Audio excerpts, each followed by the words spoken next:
નમસ્કાર મિત્રો, રસોઈની રંગતમાં તમારું સ્વાગત છે। આજે આપણે બનાવવાના છીએ ટેસ્ટી અને સ્પાઇસી એવા ચાઇનીઝ પાસ્તા, જે રેડીમેડ પેકેટ મેં લઈ લીધું છે।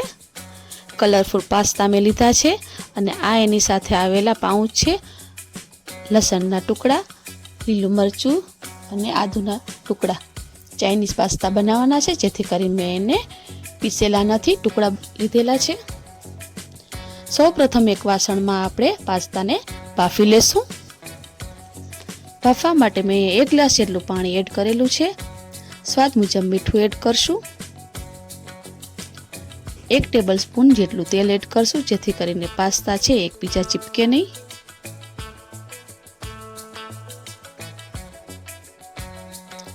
ઢાંકણ ઢાંકીને 5 મિનિટ માટે આપણે એને કૂક થવા દેશું।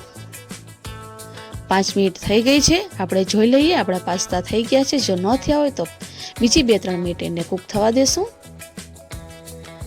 પાસ્તા સરસ રીતે કટ થઈ જાય છે એટલે કૂક થઈ ગયા છે। આપણે એને એક પ્લેટમાં ટ્રાન્સફર કરી લેશું। વધારાનું ગરમ પાણી છે એ બહાર કાઢી લેશું।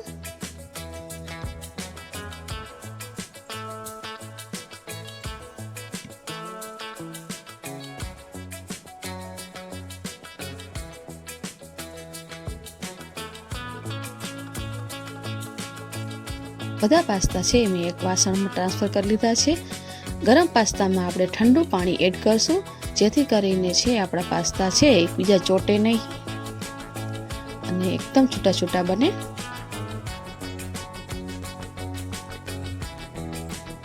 ઠંડા પાણીએ સરસ રીતે આપણે એને ધોઈ લેવાના છે।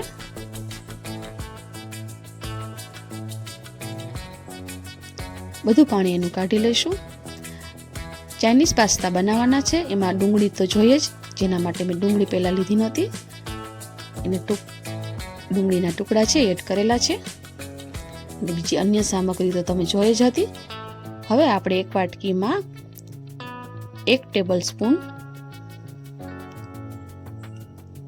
તપકીનો લોટ એડ કર્યા બાદ એમાં થોડું પાણી એડ કરશું અને મિશ્રણ તૈયાર રાખશું, એને સાઈડમાં રાખી દેશું। હવે આપણે પાસ્તાનો વઘાર કરી લઈએ, જેના માટે મેં 3 ટેબલ સ્પૂન જેટલું તેલ એડ કરેલું છે। તમે તમારા ઘરમાં જે તેલ ખાતા હોય તે એડ કરી શકો છો।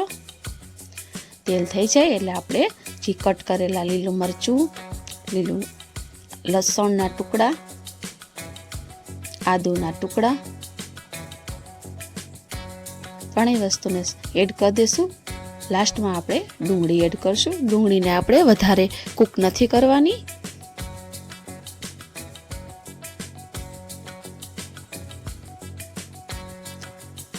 ડુંગળી થઈ જાય એટલે આપણે ટમેટો કેચઅપ છે એ એડ કરશું।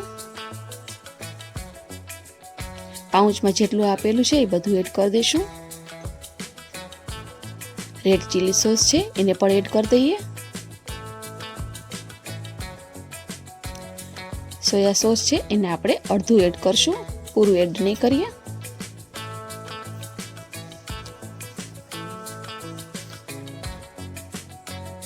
ત્રણેય વસ્તુને સરસ રીતે ડુંગળી સાથે મિક્સ કરી લેવાનું છે। હોટલ જેવો ટેસ્ટ આવે એટલે આપણે તપકીનો લોટ છે જે અંદર એડ કરી દઈશું।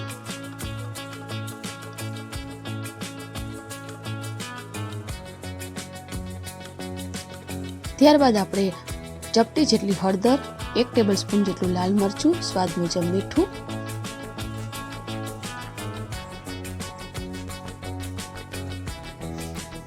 બધા મસાલાને ડુંગળી સાથે સરસ રીતે મિક્સ કરી લેવાના છે। ગેસની ફ્લેમ ધીમી જ રાખવાની છે। લાસ્ટમાં આપણે પાસ્તા એડ કરશું।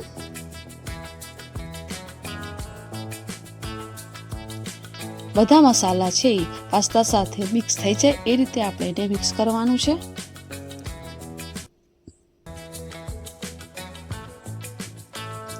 પાસ્તા એડ કર્યા બાદ જે એની સાથે મસાલો આપેલો છે પાસ્તાનો એ એડ કરી દઈએ। મેં આખું પાઉચ છે એડ કરેલું છે, જેથી કરીને એનો સ્વાદ એકદમ સરસ આવે।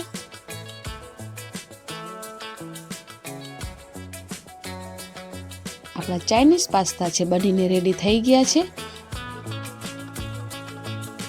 1 મિનિટ માટે એને કૂક થવા દેશું।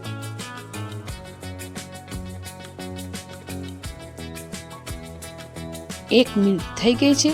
બધું પાણી સરસ રીતે એમાં કૂક થઈ ગયું છે.